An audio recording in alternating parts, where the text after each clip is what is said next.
And we're live. And we're live. Welcome to Slate Golf Shop. I'm Aeson Knight. And of course, with me tonight is my co-host with the mostest, Techy Joe. How are you, darling? Doing pretty good. Sorry we're running a little late, guys. He had an update, and then we got, while that was running, debating Angela's Lansbury's career, and it was funny. Yeah. And then we're like, oh crap, we gotta do this. No, it wasn't all crap. It was we better start the show before we do the show and forget to start the show. It's a thing. No. I meant it was crappy that we were forgetting to start the show. It was like, oh crap, we got to do that. Yeah, we're having the show without actually, broadcasting. That's bad. It's very bad. But no, I'm not sure who, but at least 4 of my friends have started sharing bombshell pictures of Betty White. Mm-hmm. And I'm like, yeah. Well, and please. Well, and that's when I kicked in and wait until they learn about Angela Lansbury pre-murder she wrote. That'll be a trip. Well, pre-bed knobs and broomsticks. True point. It's like, yeah, go back and watch her in Cat on a Hot Tin Roof. It's like, I don't know how they sold her to Disney after that. I just cannot imagine being her agent trying to sell her to Disney for a role after Cat on a Hot Tin Roof. Because that was a pretty, role that she played there. Right. But, we think of our older stars now as they've looked to be for 20 years. Well, yeah.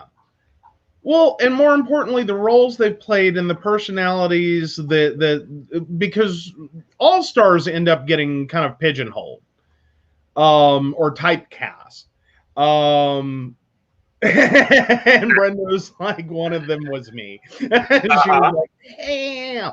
Yeah, Betty White used to be, not that Betty White isn't still a very attractive woman, but she was a little blonde bombshell back in the day. One of them, yeah. Well, Lansbury. Well, right, but that's what I mean is there was a group, and Angela Lansbury was one, Betty White was one of the others, and I forget who the third one was. Olivia de Havilland. Pardon? Olivia de Havilland. De Havilland? There we go. Was that the third one? Uh-huh. Okay. All three had they had very odd careers there for a while. Mm-hmm. They kept getting pushed to the back and given some really wild roles that weren't always the best for their careers. And then all of a sudden everything kind of popped. Yeah. Angela Lansbury's career took off, Betty White's career took off, and Olivia de Havilland basically retired. No, she took roles out of the United States. I mean, she had 4 different careers. Mm-hmm. She had the mid-30s, 40s U.S. career. She had the European market as soon as she was, sued and got out of contract. Mm-hmm. In Europe. Oh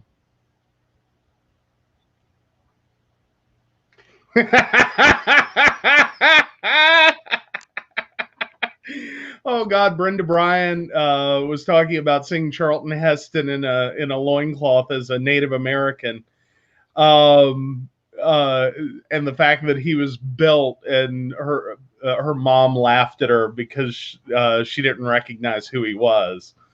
Yeah, there's some. Yeah, there. If you guys want some nice quality movies, go check out AMC. Watch some of the old ones. They used to get away with some shit. Well, you got to realize where in the Hays Code periods you were, and then also where in some actors' careers you are. Because there's some movies in that are kind of odd for an actor or an actress. Yeah. Actresses especially, like actors tend to not have this problem. Like men in film do not have this problem. They can play like Ward Cleaver in one, like that kind of role in one movie, and be a wife beater in the next one, and no one cares. But typically, and kind of Betty Davis's career was a big part of that, was that she got typecast for a very long time, mostly because she would take the roles, but also because she had taken the roles of being drunks and drug addicts and these horrible trashy women, and she played a lot of them. But then she also played Elizabeth, Queen of Essex. So, Well, and what I found more interesting is she basically started doing her own makeup. Like, she told the movie studios, take that crap and get out of here. Well, and Brenda Bryant makes and hi to Minnie Mott, or more importantly, hi to the Minnie Mott's mom, Emily. Oh, he's off at she's getting a water tank. Awesome. That is great. But no, Brenda brings up the point that a lot of old silent films had a lot of nudity way back. Yes, they did, pre-Hays Code. Yeah. That was like, it's not just silent films. There's some films in the early 30s. They're the whole reason that we ended up with the Hays Code, is because the films were getting more and more explicit. And they were pushing the line a little bit further, and dealing with topics that mainstream society was starting to go, I don't know that that's a good thing, especially that whole moral majority, Southern Baptists specifically, were really appreciative of, because they were against the church's teachings. They were making mainstream things that they thought shouldn't be. Well, not only that, but that's during the same time that we started seeing things that are in large debate now becoming part of our world. Okay. Like In God We Trust being printed on everything. 1954. One Nation Under God was 1952. I mean, people act like this was like 1700s, 1800s. No, it wasn't. And we see a lot of that causing debate today. Well, but then the Hays Code kind of did some interesting things, because then there became grindhouse theater. Like, it's this weird thing that happened, public health films and grindhouse, in which basically these were unrated movies being shown and passed around local theaters. That had never been reviewed, had not like low production quality, as well as a lot of screenings of really old film, or like pre-Hays Code films, back in theater. So yeah, there's whole documentaries.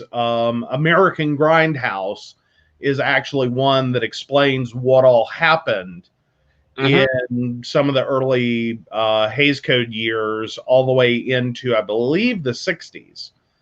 Before we moved out of like full Hays Code enforcement. Yeah, and we still haven't talked about the blonde bombshell herself. Well, yes, Betty White. No, the blonde bombshell. Mae West. Oh yeah. She gave me some of my best lines.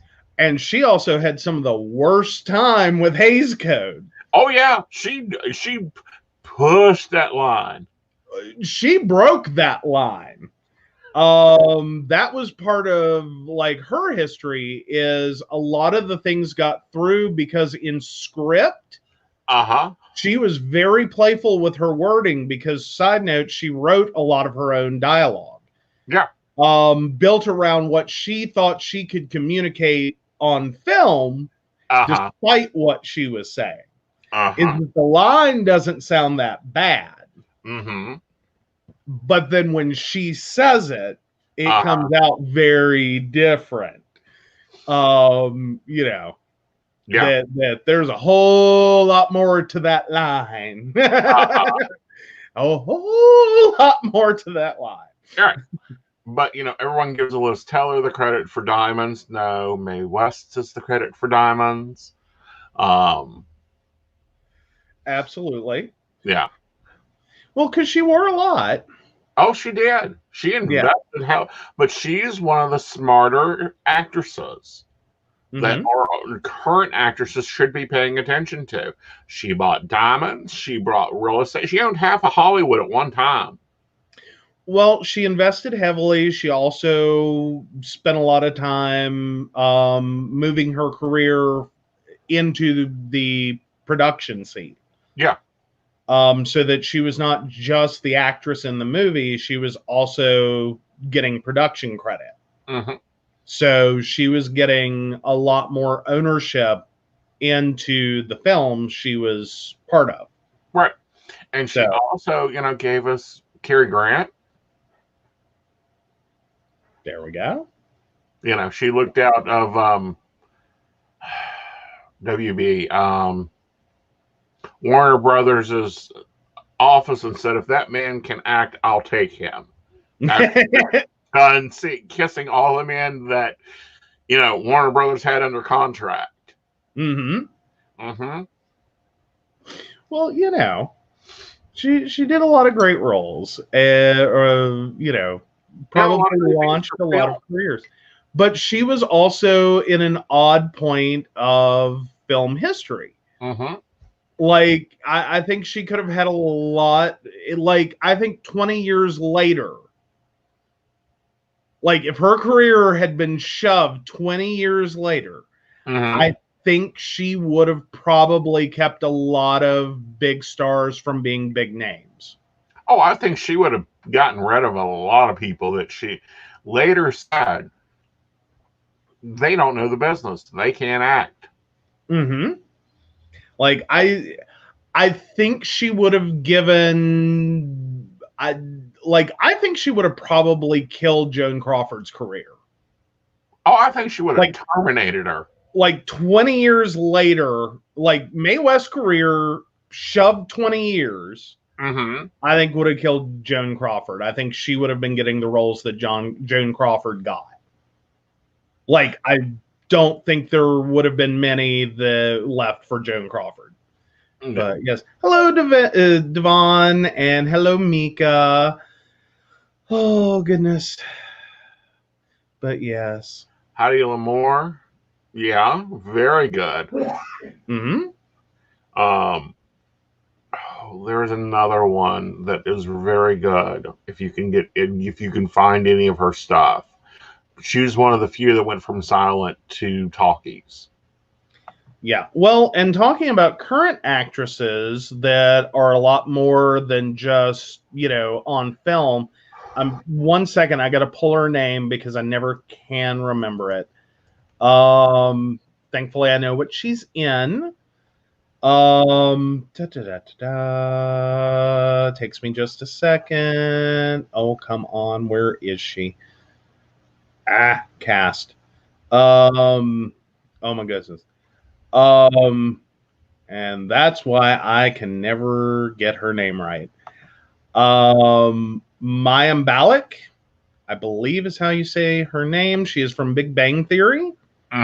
She plays Amy Farrah Fowler. She's been all over. Well, but more importantly, she actually has a PhD.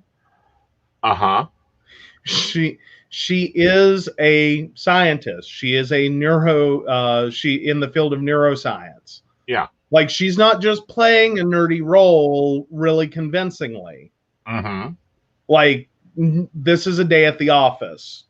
But there's a camera and crew. Yeah, it's you know, it was one of those moments that I think a lot of people are like, wait, what? Mm-hmm. Did you what? What do you mean? Like you hired a neuroscientist to literally go play you know.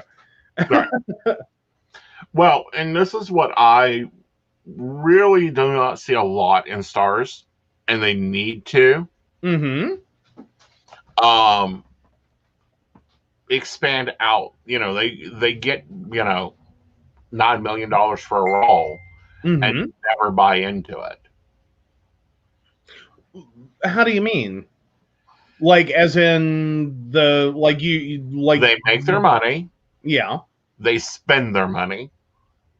Okay, sorry, I thought you were going a different way with that. Is that because now we've seen some actors get really highly paid, actors and actresses get really highly paid for roles that were garbage in and of themselves. Like the role was garbage, or the actor never really like they did it, and then it became successful.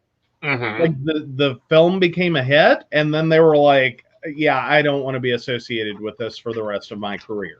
Right. Like, go away. Glad you saw the movie. Glad I made my money. Now go away. Don't ever bring it up again. Right. You But know, no, like, what happens is they make their money, they get their money, they spend their money, they don't pay their taxes, they don't have anything to show for it. Like the studio owns the car, they own the house, and once they're off the studio, they're screwed. We see it in music career all the time. I mean, we look at some of the older ones. Dolly is a billionaire. She may not act like it, but she's a billionaire. I would say if you combined all of her assets together, yes. Like, I don't think she would necessarily be able to write that check. Oh, I think she would be able to. I mean, without liquidating some things. But I would say total assets. Then, yeah, if you liquidated a bunch of stuff, yeah, most definitely. All right. Most definitely.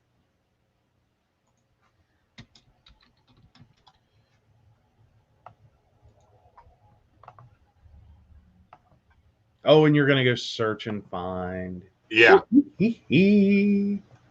Her net asset worth is currently $500 million. That's her net assets alone. Okay, then maybe not quite as close to $1 billion as we thought, because if her net assets are 500 million, then yeah, like granted, some of those are going to be estimated values. Like you may get a lot more values, and we're not talking about anything that she has put in her husband's name and her nieces and nephews' name. You know, she's a smart woman. Yeah. 500 million is her net commonly thought of net worth. That's not counting everything else she has. Okay. That's scary. Yeah. Yeah. However, she is making news. Okay. For her 75th birthday, she is 74 years old.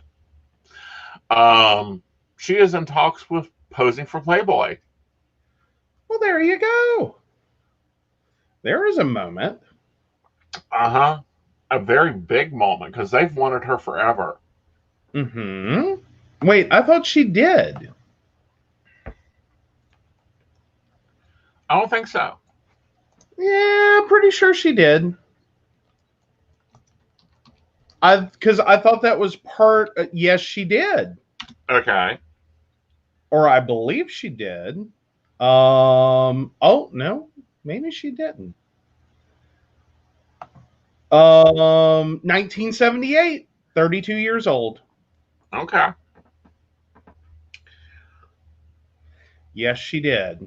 Yeah. Yes, she did. Now she didn't. Well, okay.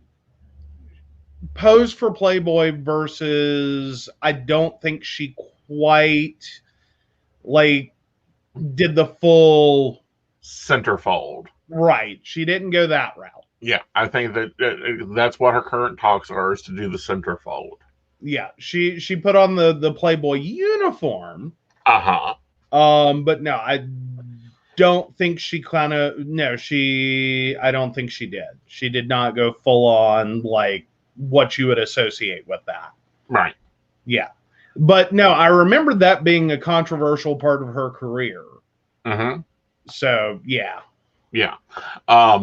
But again, she's made her money. She owns her money. She makes her money off of people.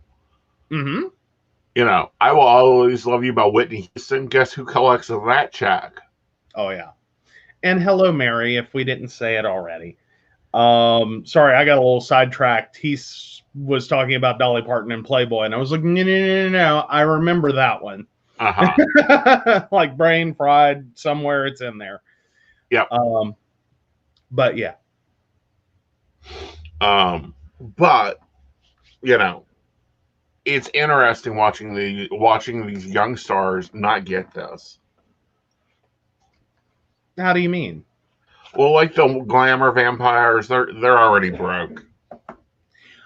Well, that has been a problem throughout, like fame in general. Like, I don't know how else to put it than to just call it the fame category, the celebrity category. Mm-hmm. Is you know, whether you're talking about professional athletes or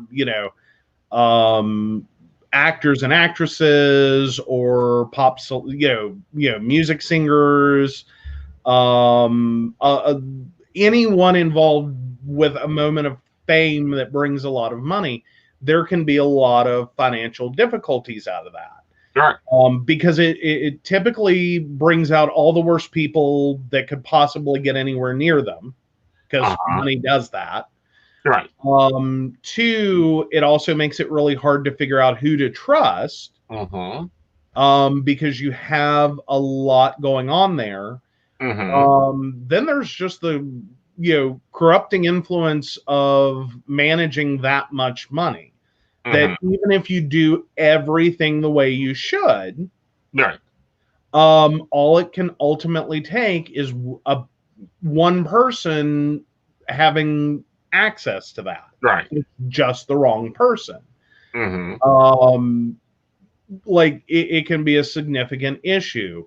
And it's not, and that's not just a celebrity one. That can even happen just to wealthy individuals. Is if they end up reliant on someone else to write the checks. Right.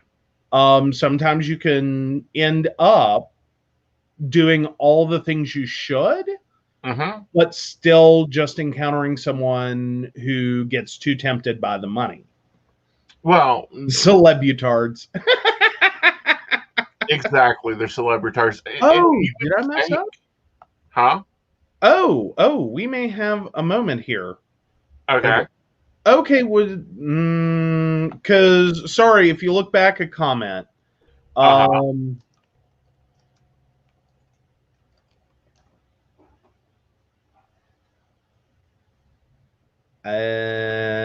don't know. I don't know.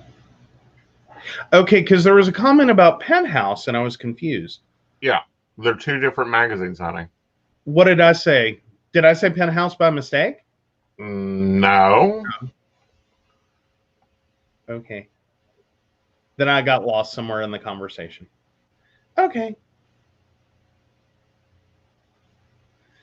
There is a possibility she was kind of pushed into the Playboy pose, and that's possible. I mean, careers got made in different ways back then. It's sort of like the celebrity sex tape of the 90s and early 2000s. Like everyone had a stupid sex tape release. And now we're starting to see them.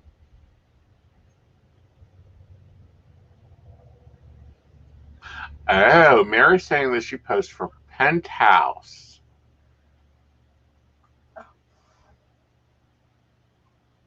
Okay, so I did say Playboy October 78, and I'm looking at the cover that's for Playboy, and it's 1978.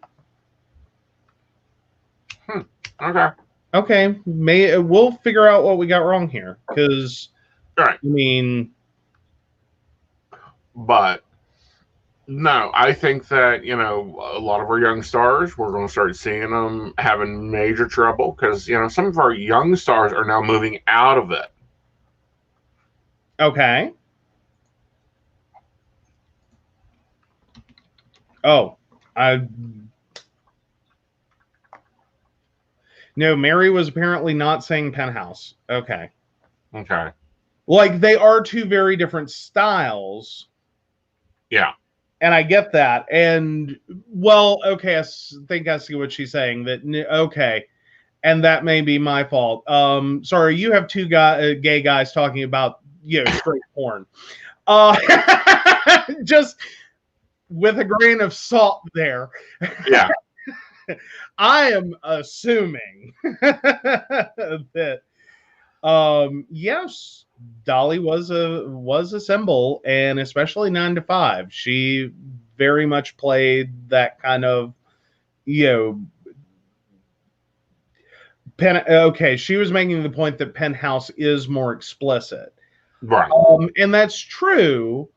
What I was understanding though of the Playboy spread is that while it's not as like hello explicit, it does typically feature more nudity than what she actually posed for. Right. That there's a difference between posing for Playboy and posing for Playboy. Right. That she didn't bear, so to speak, everything, that she stayed quite covered in even Playboy terms. Mm-hmm. Let me see if something else came out during that time. Nope, that was in 82. 4 years later. And that's literally about her penthouse. Already went there. Yeah. No, I was looking at Little Whorehouse in Texas to see if it came out at the same time, because I remember her co-star, old fur chest dude. Well, here, let me do a comparison this way and make sure we clear this up. So taking the conversation kind of as we were having with what Mary was adding, is effectively what Dolly Parton posed for would be considered burlesque. Right. What Playboy typically does is more like a nude beach. Mm-hmm. And what Penthouse would typically do is a little bit more like lap dance. Just as like an arc there. Right. But what I was checking to see is if it wasn't a full press thing. For, you know, her to do Playboy, him to do Playgirl. Playgirl. And we were right. You were right, Mary. Burt Reynolds. Yeah, and she, like, that's kind of where she's at is like Gypsy Rose Lee. Mm-hmm. Yeah. And that's kind of where I was at, is like she posed for Playboy, and I'm putting air quotes around that because it's not quite the same as what you would typically take that as. Right. Is a lot more covered than normal. Exactly. So, yes. Yeah. But I was checking to see if it was press stunt. But no, that's 4 years after the movie was released, and they had already made their $62 billion off of it. Mm-hmm.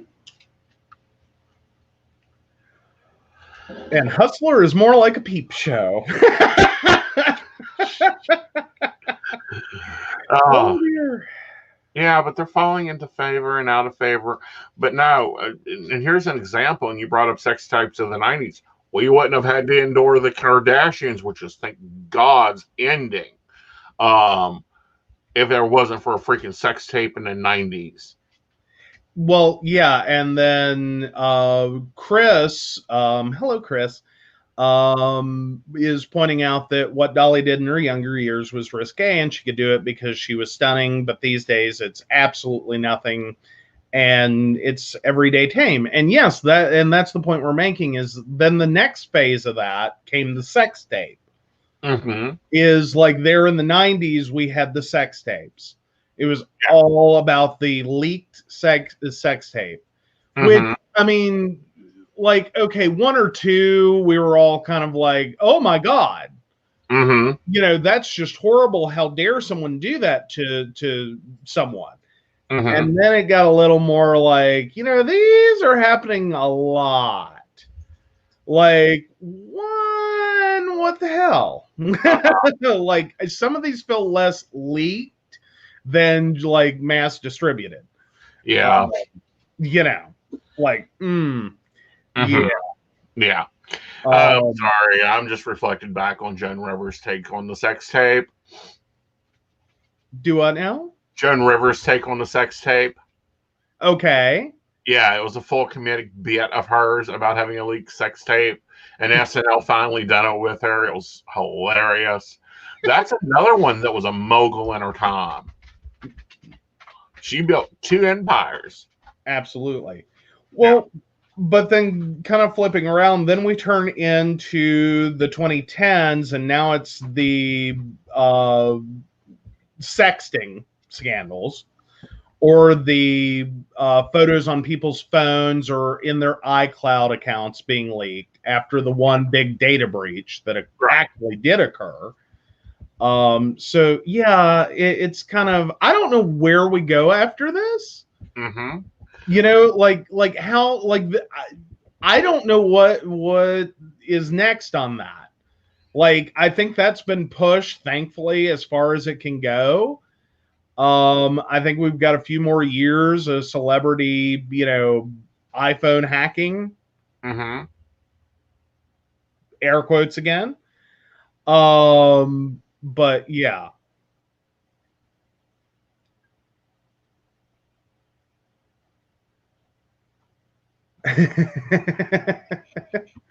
Oh my, that's a comment. But yeah. Yeah. Yeah.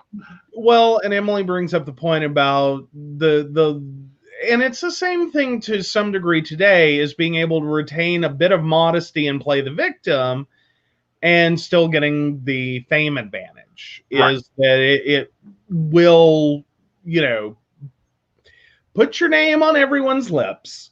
And that it does. Though anymore, I don't know that it's really happened all that well. Wow. And I think some of that is because we live, like those of us that lived through the celebrity sex tape scandals, are just kind of like, can we just stop? Well, like, could we just stop? Like, fine, whatever, you know, just, yeah. Like, yeah. Yeah. And, you know, it's like plastic surgery is no longer a big deal. Everyone gets it. And other things within that fandom or within that career, it's kind of like doctors. You expect them to look nice. If they don't look nice, if your doctor comes in looking like you just rolled out of a bar, you ain't putting up with it. Or a lawyer that, you know, doesn't wear a suit. I don't know. I think it may take me a moment if someone, like, there are big conversations about dressing for the position you have, or the bigger conversation about dress for the position you want, or the job that you want. But I've also seen moments in which sometimes what you inadvertently create are very uncomfortable people. Who end up being like disliking their jobs more, and being worse at them because they're getting stuck in a position of having to dress in ways that are very uncomfortable and don't actually do anything to help them professionally. like at this point, I'm much happier to have my doctor come in, wearing scrubs, Right. or just, jeans and a t-shirt. Like, I'll take that. Right. Like, throw the lab coat on, just accept the lab coat as like the finishing piece, and just move on with your life. As long as, that actually works for them. But because I've also seen it at banks. Yeah. There used to be a time in which, in order to work in a bank as a teller, you typically had to be a woman. Like, you weren't getting hired as a man. And I say this from my experience in Princeton, West Virginia. They didn't hire, like the bank that I had as a kid, my first little savings account. All of those women, all of them were women. If you dealt with a man, you were usually dealing with high finance or loans or management. All the tellers were women. All of them wore suits and they were skirted. All of them wore heels. All of them had makeup. Right. They were dressed to look like every bank teller looked like every bank teller at every bank you went. And I noticed there were some banks through, like, that was 80s, 90s, like parts of my life I've been alive, or parts of the time I've been alive for. Right. And then somewhere in the 2000s, a lot of banks started relaxing that a little, and other banks held it. Right. And I noticed that the banks that relaxed it ended up being a lot more comfortable to go into. Like, you felt like there was less of that authority. Like, they were still well dressed and well groomed. They didn't, look irresponsible. Like, we just opened a nut house and this is what fell out. Right. We hired anyone, but they were more friendly. And they acted more friendly because they were more comfortable. They weren't sitting there all, prim and propered. Because that is kind of the problem with having to wear, I'm sure, I cannot imagine, haven't done it, but I can assume for women that's got to be a big part of wearing structured suits, is you can't move in that. See, I disagree on the can't move part. Okay. Brenda brings up a good point, and then we've got a question to take. Okay. Well, are we back a little bit on the question? Oh, there we go. Found it. But read Brenda's thing first. Okay. Let me find Brenda's thing. To work back in Mom's Day, you went to the interview in a dress, heels, hose, gloves, hair, and makeup done, tasteful jewelry or accessories, or you automatically failed the interview. Now, I can understand that, and let me point out that as late as 2003, I actually had a professor in college say that she couldn't understand some of the women in the IT program who kept showing up to class the way they did and talking about going on interviews, that how dare they think they were going to get a job without wearing a skirt, heels, hose, and at least a blazer. And I just, like, my brain exploded. I'm just sitting here going, like, this is IT. Like, you're talking about the women in this program having to dress like, it's the 1950s, whereas most of the guys in this program were lucky they're wearing pants. Yeah, but then you saw the reactionary section of that in modern business when you were at PRC. Yeah. I'm sorry, back up. I missed the first part of that. The reason that, you got tired of buying expensive dress pants, coworker, well, and then used to work. Well, and I actually had a boss that actually made the comment one day after she broke her ankle. We were all like, why are you running around? Like, she was still trying to wear heels with a broken ankle. And she was flat out told that she had been told when she started there, she came in one day to a business meeting wearing pants and flats, and she was told that if she ever dressed like that again, she'd be fired. Mm-hmm. And I'm just sitting there like, what a world. Mm-hmm. Like, and Mary, and the fact that it's still, well, the fact that many years on, it was still affecting her. Mm-hmm. She was scared to death with a broken ankle to wear flats and you know, deal with it. Mm-hmm. That just freaked me out. I was like, good God. Like, I get dressing up for an interview, I do, but I think there's limits. Yeah. Like, granted, I had one bank that they took casual a little too casual. Like, mm-hmm. One woman scared me. Mm-hmm. I'm sorry, if I walk in a bank and they look like they've just came off of a soccer field game, mm-hmm. we're closing our account. Not sure on NC. Are we talking about the company I worked for? And yes, that was North Carolina, and UNCG on the college in which the professor said that. Yep, it's the college. Yeah. Okay. Wasn't sure where the question came in, but yeah, that was UNCG. That was a professor I had. She was, and don't get me wrong, she was an amazing professor, but wow. She was a very interesting woman. Yep. I just wanted to meet her husband. I heard so many quote unquote horror stories about her husband. I just really wanted to meet the man. Because apparently her and her husband were polar opposites. My professor was an atheist IT professor who was stuck in like 50s mentality for, you know, very conservative and outright, you know, declared herself as a Republican.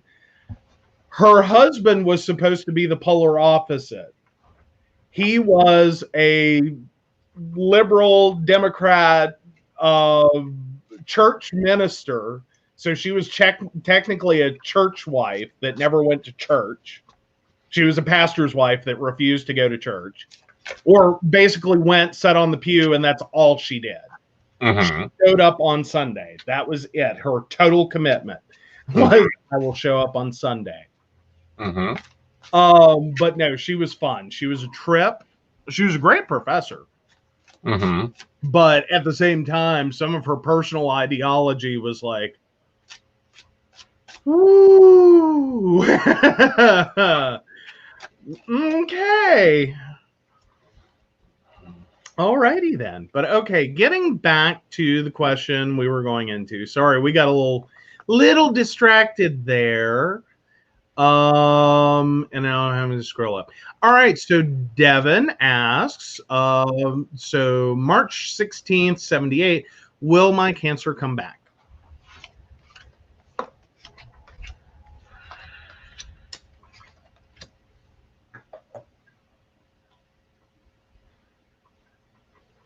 This has nothing. Okay. All right. Give me a second. We'll see if the tarot does better, because they were talking about money. And money increases. That had nothing to do with your question. Sometimes that happens with the tarot. All righty. That's a weird moment. No, not really. Sometimes the tarot has something to say more. Okay. Than what, you know, you're asking about, or they want to talk about something else. Devin, no. Looking at the cards, I would say no, it doesn't come back. First, we have the Nine of Wands, which is you surrendering and getting rid of crap you don't need. Then we have the Eight of Pentacles, the Eight of Swords here, saying you need to watch putting boundaries so much on yourself. And then your final outcome is the Knight of Wands, which is the search for education and growth.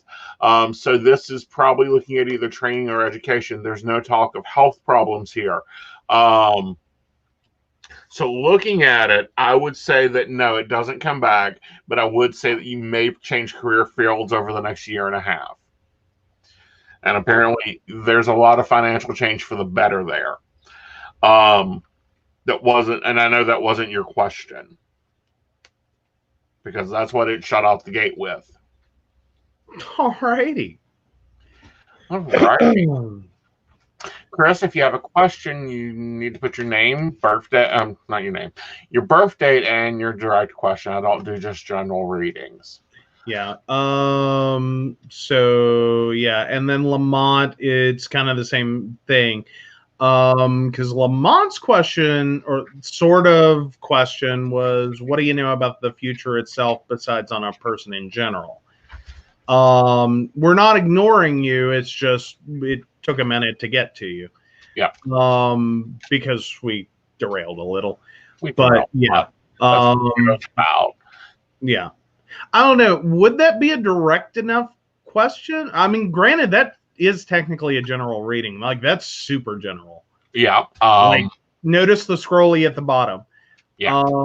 And that's just because that'll end up taking up like 30 minutes of the show. Yeah. All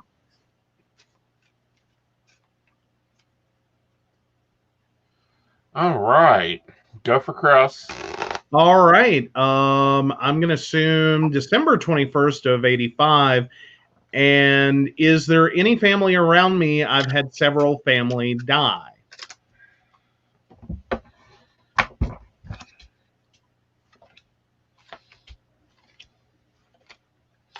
I'm going to say yes. I don't feel like they're there constantly, though. It's not like you have to be watched after that heavily or that much. I feel like they come in and out normally between 3 your time and sunrise, and visit. I also feel like they've appeared up in dreams. I feel like that the more recent ones, not so much. It takes about 60 days for them to figure out how to work on work that, over there versus over here thing. And what I'm looking at, I know that they're appearing more at their age of 30, is a dark-haired, medium-height woman that would have been very powerful in her personality. Is kind of the, what I call the matriarch on that side that kind of keeps a hand on everybody and helps them over. And I feel like she also makes sure that people stay connected. Okay. And Lamont, again, in case we missed that one a little bit, if you can ask a more specific question, because again, you're asking for like a 30-minute reading there. That's all I want to say. Right. Okay. And Devon, March 1678, is my Aunt Connie watching over me? Yeah, but she's more worried about the female that's younger than you, that's going through a lot of growth right now, and would be in this lifetime, like, you're coming over and staying at my house till you get your crap together. She's more keeping an eye on her. Okay. And Chris puts in that was Anne. Okay. Yeah. So he connected to who that was. Cool. All right. So in other news, there's a lot of kind of stuff going on around. But we did finally, I believe, Kim Davis has finally been put to rest after 5 years. Well, at least her Supreme Court battle has been rejected. Uh-huh. So there's at least that. So lawsuits can proceed against her. Yeah. Woohoo! And against any government official. All right, we've got some more questions. Let's hit those. All right. So Emily, January 1st of 82. My mother has been dealing with some troublesome neighbors who have been trying to force the creation of an HOA in her neighborhood.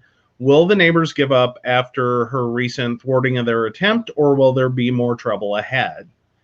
Okay, can I just point out that's a little weird when neighborhoods without an HOA want to create an HOA, or was I'm sorry, that's just me personally going, was there originally supposed to be an HOA and like the neighborhood just kind of let it die? No. And what, Emily, I'm going to suggest her do is I believe there's an original covenant for that area that was formed maybe way before the houses on the hill was formed. I think that she needs to get that document because I don't think that they can form an HOA because there's already something else there. Okay. Okay.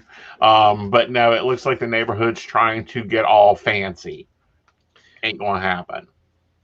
Well, and sometimes that can happen, though. I mean, technically, if there's a new subdevelopment that comes through and a majority owner of the property in a subdivision, I have seen that happen. It can happen. Is it can become an HOA subdivision that she's not technically part of, right? But then she's going to struggle with the HOA trying to impose crap on her. Right. And the having to fight that legally. Yeah. The problem is the houses have already been built. They're already part of a covenant.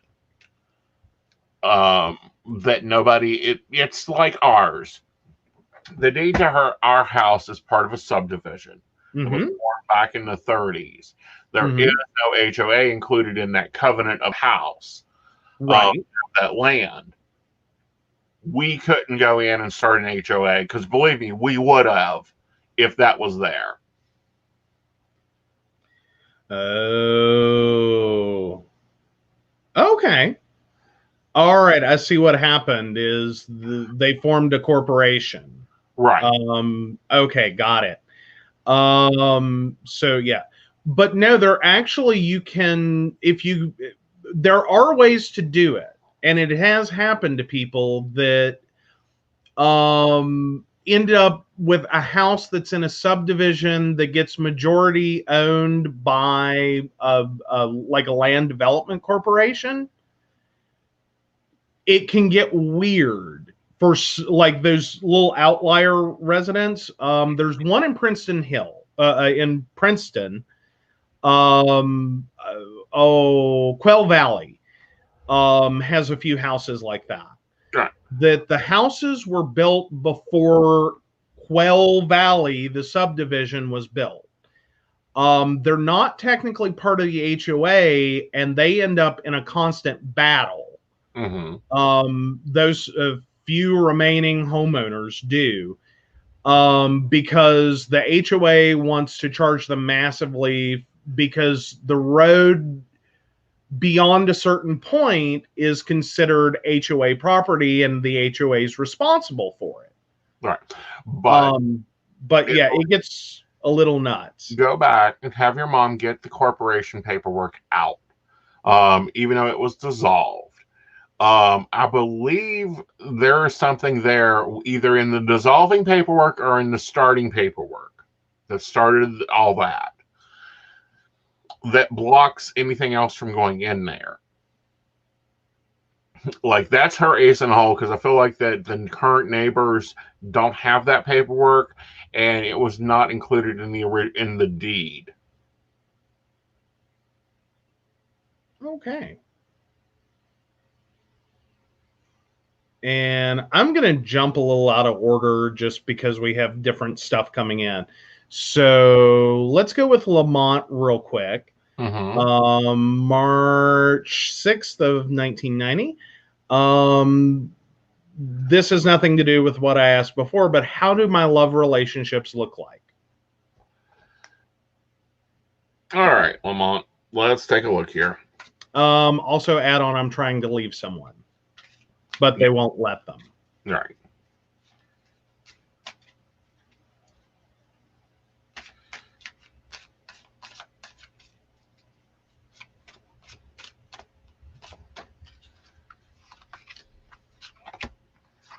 And sorry, Chris, I know that technically came after yours, but yours is a little bit longer and more involved.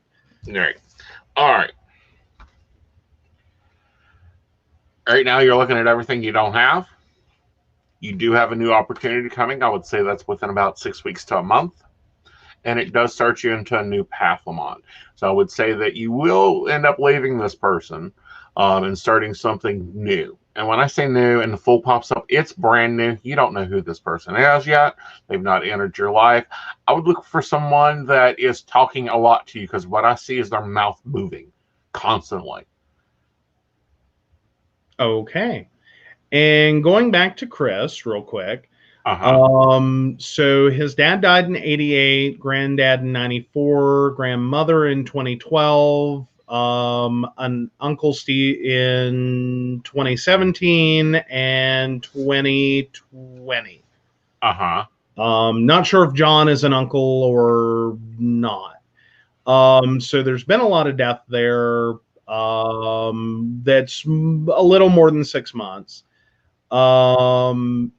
And my grandmother, he also says, my grandmother brought me up, but I have been hoping for a reading from her so much. But my mom had recently got back in touch with me after cheating me out of $30,000. And I just don't know how to have anything to do with my mom again.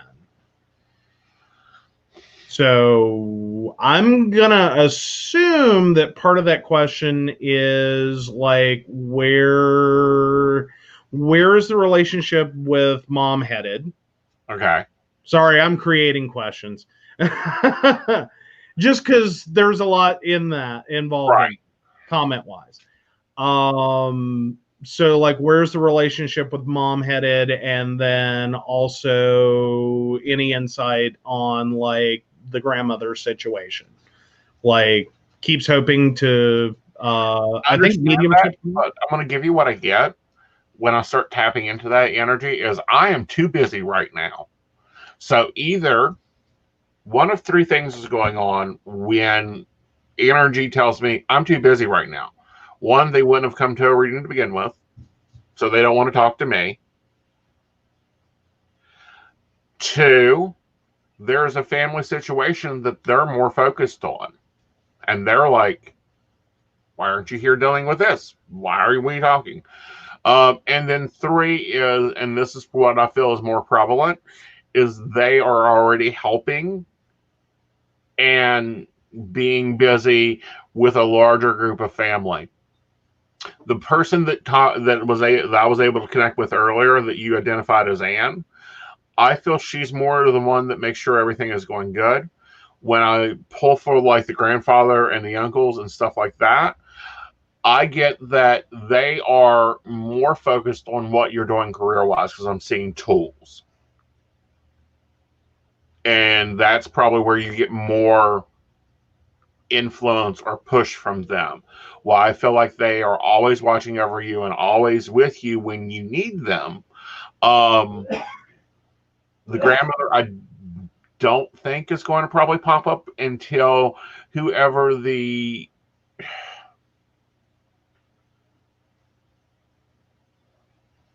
great grandchild that is having a lot of issues.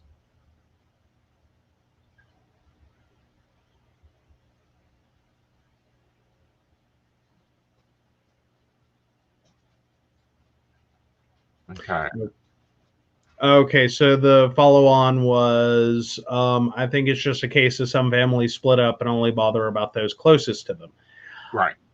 Okay. And I'm not sure if he's talking about what you were just talking about or if he's adding on to the mom situation. Right. Because that's still hanging there. Right. Now, when we look at the you and mom, and I get told in the back of my head, she's not your mother. I done the job. But that's very kind of like, don't be giving her that title. I think that you're going to have to work on building off of what you have in common and only what you have in common. And I don't think it'll be close. Of course, I don't think that it was close to begin with. Okay.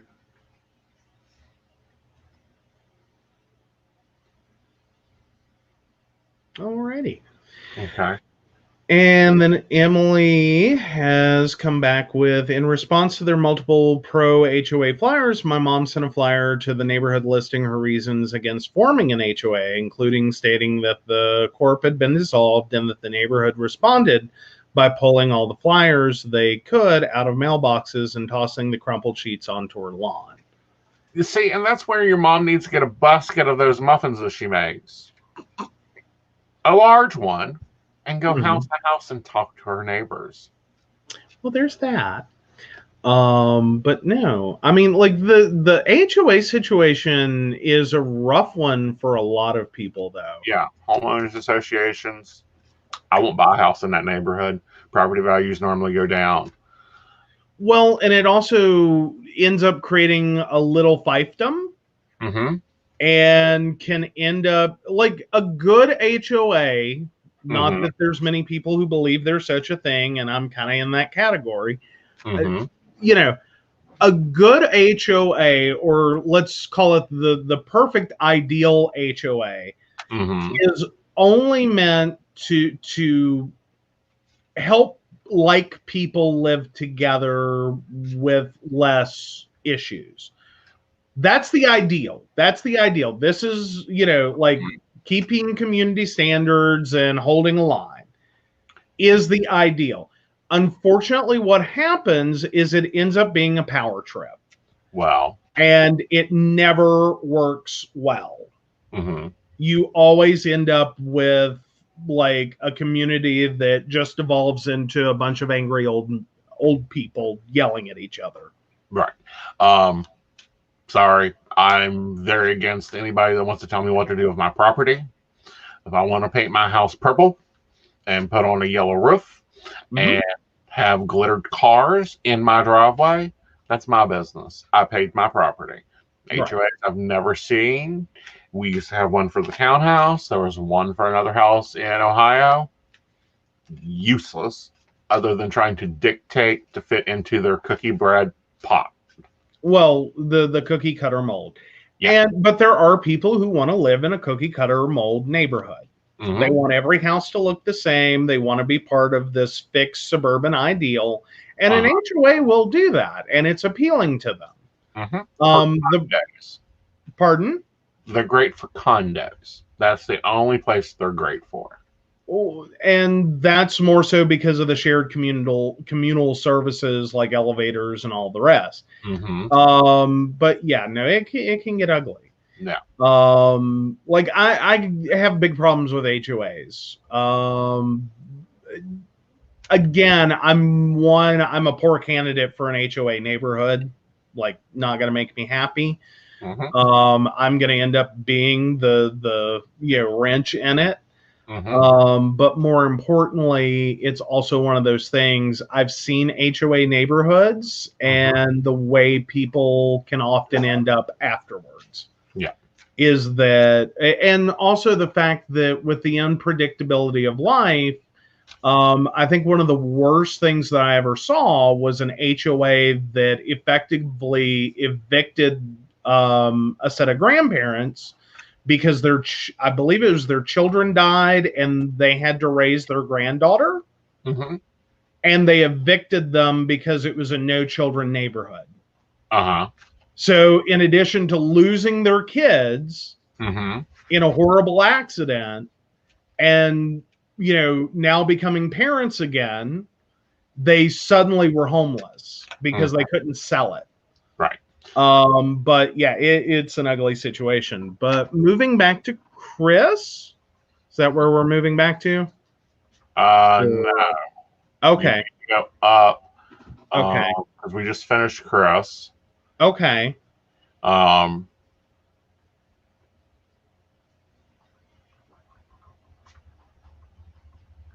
Sorry, we got a lot of comments tonight. It's taking a minute. Yeah.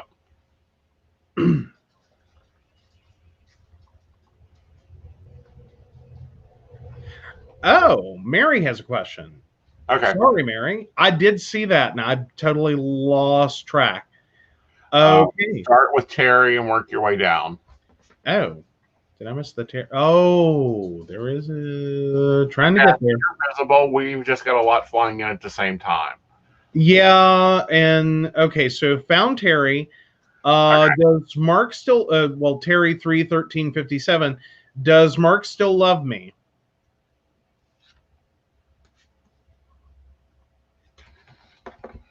Yes, very much so. He's still trying to figure out what to do and how to deal with things, because I feel like everything that he's tried to do is kind of not being in a good plan. And I feel like you're going to have to have strength as you balance out your temperaments.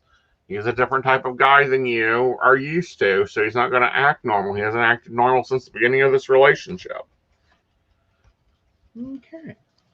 All right. Now we've got Mary's question, correct? I can go ahead and read it. Yeah, let's take that. Okay. So Mary 112857. I have a question. Why is my fourth great grandfather ABW taking an interest in me? You're either getting to move into a phase of life that he was most connected with you, or you're on his list, because I feel like he used to have a list of people that he would just, focus on this one, then move to this one, then move to this one. Very much a one-track type of man. I see him with a book, kind of like checking people off. Okay. Okay. And then we have Kathy. Okay. All right. Kathy 72862. Is Stephen going to Dallas while I'm there? He states he wants to. Take a look.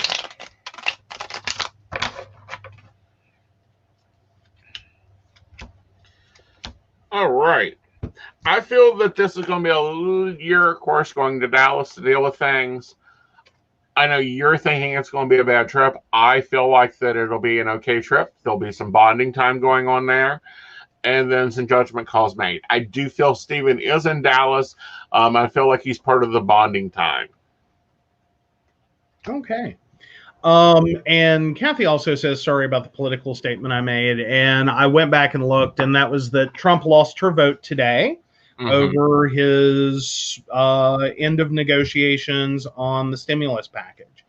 Wow. And that, I don't even consider that necessarily a political statement as much as, yeah, that's a hard reality. That's where we're at right now. That's what's basically occurred, is that negotiation has ended in favor of getting his Supreme Court pick, trying to ram her through and into the seat. And I think right now, and especially given his experience of COVID-19, one would have assumed this might have become a more, hit home issue for him. Though then again, when you're privately flown to Walter Reed within minutes and have an entire medical team devoted to keeping you alive, and the limitless drugs, and the limitless bounds of medical science available to you without having to negotiate with an insurance carrier, that you may not have actually had the full ability to have that hit home for you. Right. And this is also why the Joint Chiefs are now quarantining. This is why we are still, I think the last count we were at was 12 infections.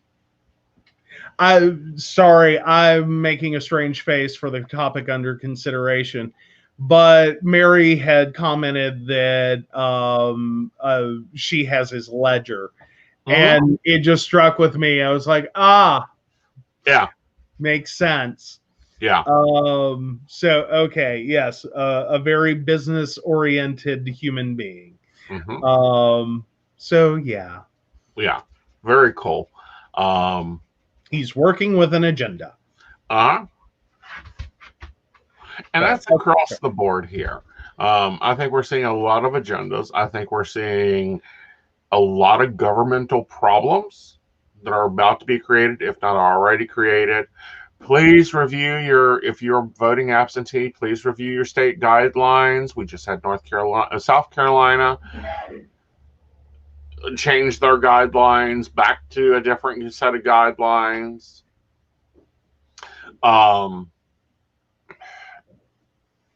We are at a tumultuous time. Again, we have been at a tumultuous time for the past 4 years. I am not making a prediction on the elections. I have decided that it is not good ever to make predictions on elections. And we've got COVID, and we've got COVID takes over a lot of news. That's why we kind of covered some lighter topics tonight, because there's been a lot of them that has just been like, we get exhausted. Well, and then on a personal note, we're also have been a little exhausted in our personal life. Mm-hmm. Of course, we've mentioned the road construction. That has also, yeah, that's been fun the last couple of weeks. Yeah. And when I say fun, I don't mean it. Right. But I mean, I think everyone's kind of hitting that point right now, is that we're all kind of stressed out. Mm-hmm. And because of the constant news feed, I really, really do. I think it's part of the continual news feed that we're getting, that is the same information, which is government is off its rails. It has been off its rails.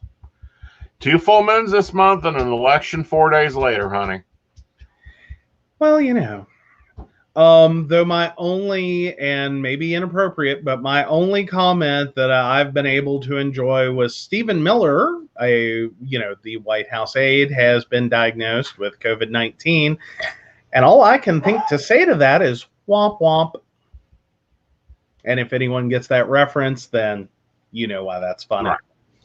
And it's funny in a not funny way. I don't think they did it correctly, nor do I think we're getting proper information. Yeah. Yep. Well, this is true. But yeah, 2 full months in a Mercury retrograde, isn't it fun? So yeah, and it's Samhain, which means the veil is thinner, which means that a lot of people are getting contact from their crossover loved ones. The veil is much more thinner. This is normally when people also tend to get start noticing paranormal activity in their house. Do yourself a favor and clean your house before you call me. It'll save us all time. Well, and I do have to say, and good news is we are supposed to start resuming home delivery of mail tomorrow. Instead of postal general delivery and living in the 1800s that we have been. Right. So yay. Yeah. Like, one positive thing.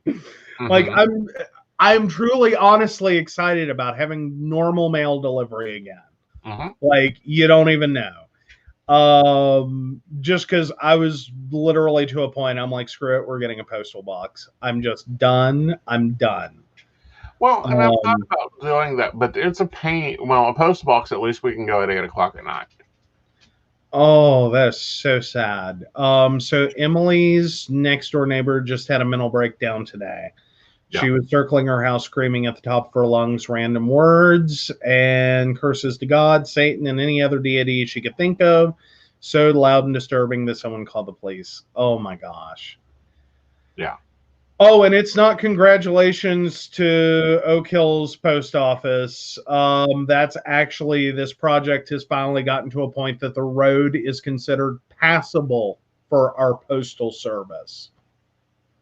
Like, stop, breathe, take a moment with that information. The United States Postal Service declared our road during this project so bad. Remember, there are rural routes. There are horrible rural routes all throughout West Virginia and the United States and Ohio especially. There are horrible roads that our postal carriers go across every single day, many of them in personal vehicles. Our route was too hazardous. The road we live on, the project has been so bad, they refused to deliver. Process that in its entirety. We have finally gotten to a point that it is decent enough for mail delivery to resume. Right. I'm just underlining. Mm-hmm. But back to Emily's neighbor, that's still horrible. And there are a lot of people that I think that are definitely just a lot. Like this year's been a lot for a lot of people, and it has taxed a lot of their connection to others and health services, and just even I've had my moments that for 2020, I don't think anyone feeling like this can't be reality is necessarily having a mental problem right now, because honestly, the world right now is hard to look at and not think that this has to be a dream. This has to be a nightmare, but that this cannot be reality. Well, I like that. I think at this point, the surrealness of it is hitting everyone, and it's hitting them differently. Almost to the effect of a war. Oh, you see, and that's just it. I think that it is a war. I think it is a war on senses. I think it is a war on our mentality. I think it's a war on a lot of things. I think that we have to take mental breaks. Mm-hmm. But I will point out, this is the United States. Don't call it a war on anything. It'll end up worse. You know, like the war on drugs, the war on poverty, the war on... Yeah. But this has been very much a shifting universe. It's very bad, very hard for those that already have mental illness that are fighting with it. It's very hard for those who don't have it. I mean, because, you know, or have other problems that attach and then add into it. Here's an example. Chronic illness, chronic pain, chronic fatigue, RA. You have those people out there that aren't going out, haven't gone out for months, only go out for certain things. So they've lost their community. Then you have the other side of this where you have people that do not follow rules, can't navigate a grocery store, so I worry about them driving, and act like this is no big thing, when this is a big thing. I think we're at 200,000 plus deaths in the United States, 8.1 million. The World Health Organization said 1 in 10 humans on this planet now have COVID-19. Yeah. Well, and to look at Emily and Mary's comments real quick, Emily's pointing out that they've kind of watched this happen to her all across the summer, the neighbor. And yeah, I'm sure there have been a lot of people in the same boat that are watching friends and family and neighbors start to have more and more issues. Right. And it doesn't, you know, and I know how painful that can be. Even like, especially on like a one-on-one level, where I was with my grandmother and watching that deterioration occur, and that was over years.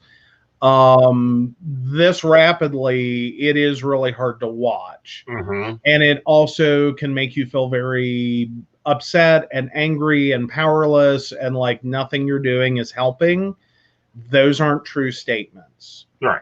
So I just want to always like point that out to people, is if you're not going out and trying to intentionally make their life worse, then you're helping.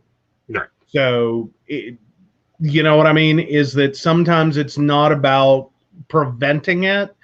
It's more so sometimes it's just buying someone an extra couple of days. Mm-hmm. Or just giving them something in that that even though this was a breakdown, that, there was still, it could have been worse. Right. And you're right, Emily, about talking about news and media and them framing it as worst as possible or as scary as possible. Because it boosts their watching. I mean, that's why Fox News is banned in this house. We don't view it at all. We tend to view BBC. We tend to view German Broadcasting Network. Both of those tend to be a little bit less sensational, more focused. And it's because I'm tired of it. I am tired of hearing repetitive, constant, the same story every 15 minutes that is already proven by other networks to be the wrong story. Yeah. All right, Mika G's got a question. Okay. Before we get to that, I did want to go back to the Mary comment that I was going to respond to a minute ago. And yes, it is very much like a science fiction film. The writers that were apparently hired were George R.R. Martin, Stephen Moffat, and oh God, her last name went out of my head. Margaret Atwood from The Handmaid's Tale. I think are basically who are working on this script, and they're high on mescaline. Yeah. Well, so, but yeah, I'll respond to that in a minute. Okay. Let's take care of Mika G's question. Okay, Mika 22082. How do I stay friends with my guy friend and control my fanny flutters and butterflies for him? I tend to fall in love easily, and I hate that. Well, first you stay friends. You stay in that range of just friends. You ain't kissing on him. You ain't hugging on him. You ain't grabbing his ass. You ain't going pinchy. You ain't complimenting him unless he really does look good. And you let him lead the friendship. There's a lot of people that are attractive and find attractive that you just go, okay, you're cute, but we're not going there. And keep it in your mind, we're not going there. We're going to be friends. And that is it. I don't know. I always work that differently with someone that I wasn't sure if I could be non-sexual friends with. I've always started at just start at the beginning. Like, what would this look like? Like, if I go ahead and sleep with this person, and what would happen next? Like, just let it be a possibility, but also think it through. Like, where is that going to lead? And is that a place I want to be? Right. Like, if this were to occur, where is it going to end? And usually that's enough for me to go, okay, is that sexual activity worth losing this stuff? No. And usually that's enough to be like, yeah, okay, you're a brother. Like, you're a friend. That's it. And that's another good mindset sometimes. Make them a family member. Adopt them as a family member. That way your head doesn't go there. Yeah. All right. So. And then your response to this is a science fiction double feature. Well, it's just something I noticed. Brad and Janet kill the creature. Sorry. Well, no. This is something I noticed, and I really didn't notice it until last night. And that is our TV programs. Before COVID, we had The Walking Dead. Look at our big hits. We had all these zombie apocalypse and plague movies, and oh God, what is that? Where's the Red Queen come from? Depends upon which Red Queen you're talking about. The computer. Oh, the Red Queen computer is 28 days? It's a whole movie series you actually buy the DVDs for. I have to buy the video games for the Invisible Assistant. Or maybe I'm wrong. I'm having a moment. I know it's Umbrella Corp is what you're talking about in the computer system for it. I thought it was 28 days. No, it's not 28 days. No. Resident Evil. Thank you, Emily. Thank you. Sorry, I don't know where my head went. Wow. Well, and it didn't hit me till last night. You were watching. What were you watching last night? It was after you finished Evil. Oh, I started 3%. Yeah. And I'm like, okay, so now they've switched from pandemic to, this utopia, dystopia situation. And we've seen it with Hunger Games. It's the same theory movie. This is the reason I can't watch TV is because it's like, oh, I know this plot line. Well, and that happens a lot. There are some common themes, but sometimes it's interesting to see how they play out. Uh-huh. I mean, because you could say the same thing about The Handmaid's Tale, is that it's creating this dystopian environment. Uh-huh.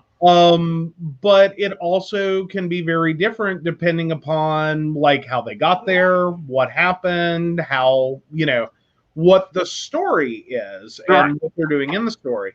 But now I do want to real quick just comment on what Emily said is 2020 actually sounds like a bad amateur writer trying to give his new thriller novel pitch to a slightly annoyed publishing agent who is stuck at the table until his coffee finishes brewing in the convention hotel lobby.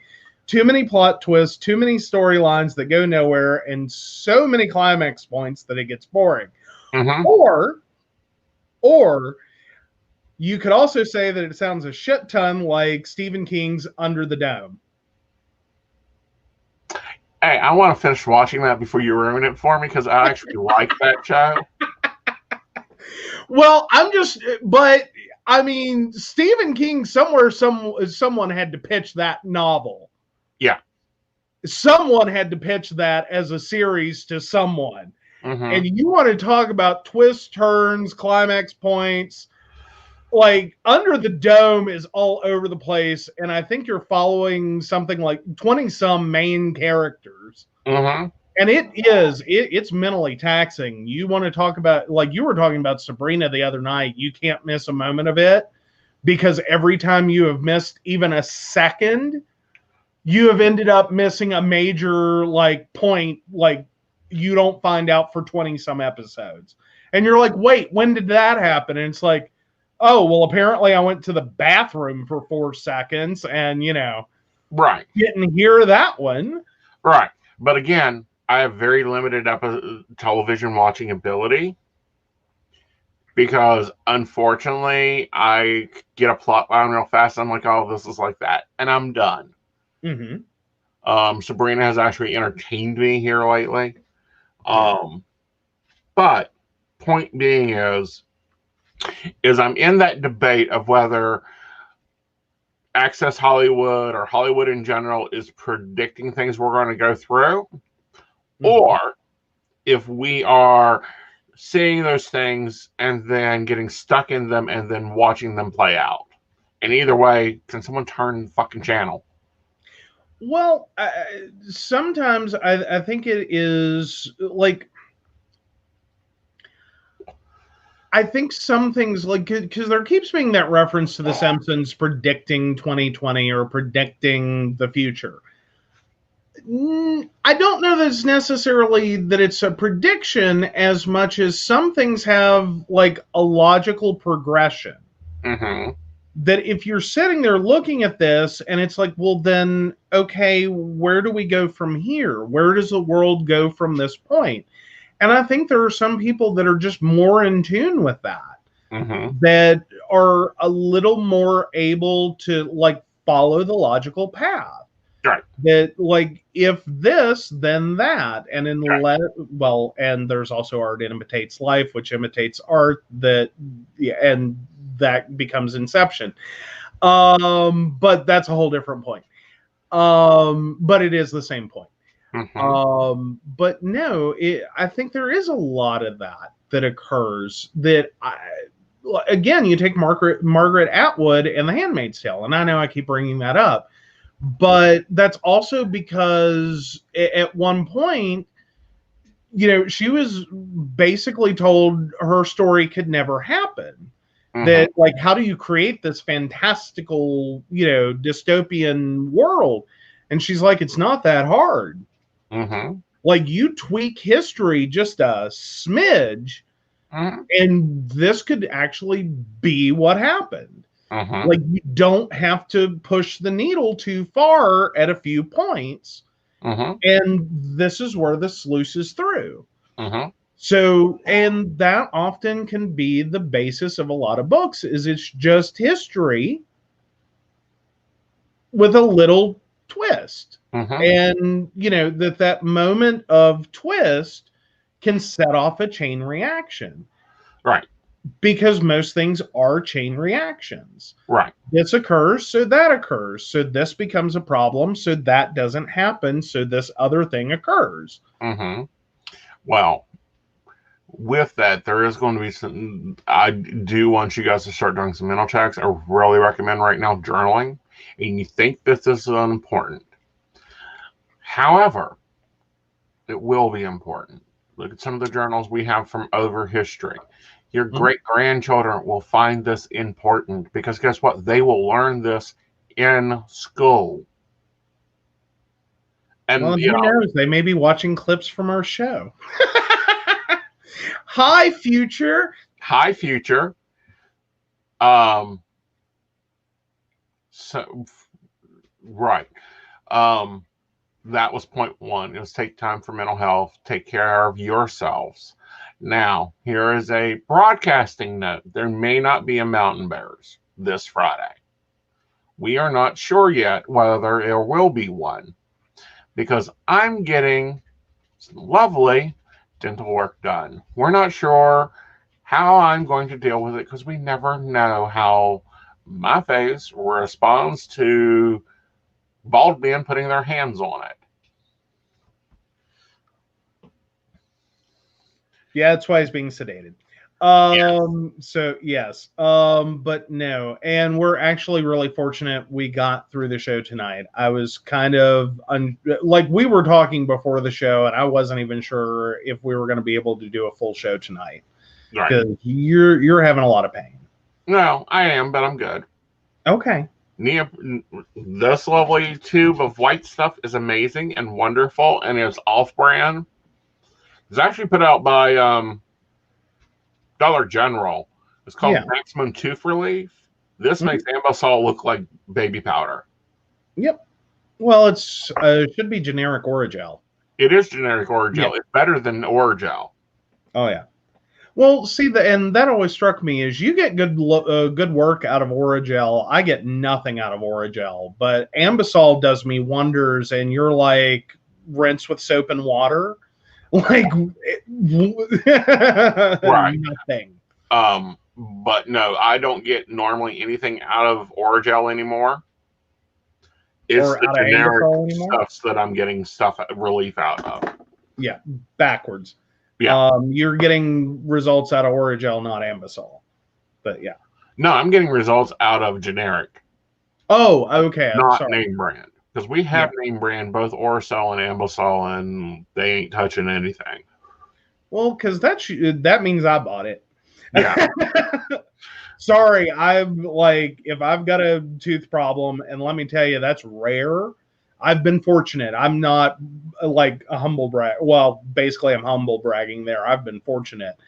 I don't have that many tooth issues, but I'm telling you now, I will pay top dollar for Ambisol. Because every time I buy the generic of Ambisol, it's like, right. Like, that's cute. Right. Actually, Emily, I want to message with you in a little bit because I do want to talk about your appearance and see if we can't work something a little different than what we had planned out. And it may work better for you too.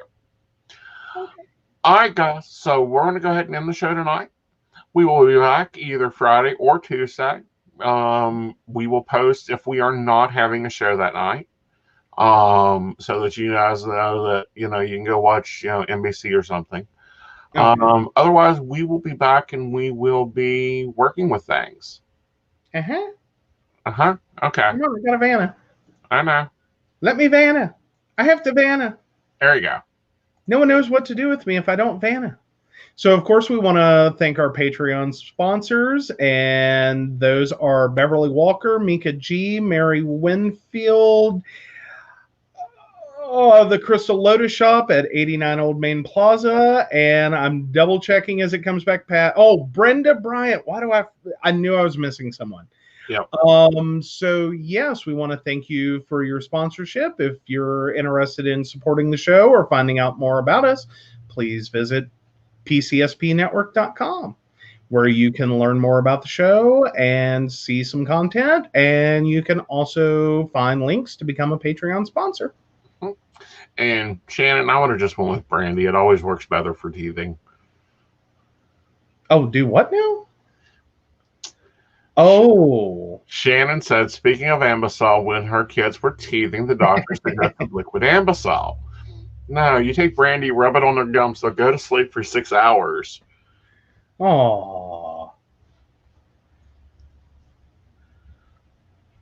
That's okay. I actually had to inform someone that was not you put a shot of whiskey in their bottle. No, that's if you do that if they've got colic. God. No, we do not give children alcohol, period, at all. Yes, you do. No. You give children alcohol so that when they grow up, they know what the taste is like, and it isn't no big thing. No. Yes. Bad. Good Lord. All right, guys. Good night. We'll schedule that for Friday. Good night.